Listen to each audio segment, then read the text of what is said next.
रायगडच्या म्हसळा शहरात काल महायुती आणि महाविकास आघाडीच्या रॅलीचं आयोजन करण्यात आलं होतं। यावेळी सुनील तटकरे यांच्या समर्थकांकडून घड्याळ असलेले पोस्टर तर अनंत गीते समर्थकांकडून मशाली घेऊन ही रॅली काढण्यात आली।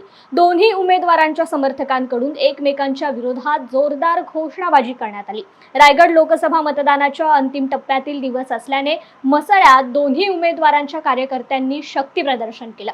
यावेळी महायुतीच्या कार्यकर्त्यांपेक्षा महाविकास आघाडीच्या कार्यकर्त्यांची संख्या लक्षवेधी होती। दोन्ही उमेदवार आता आपली ताकद दाखवून या रणांगणात उतरले असले तरी येणाऱ्या 7 मेला मतदारांचा कौल कोणाकडे असणार हे पाहणं महत्त्वाचं ठरणार आहे।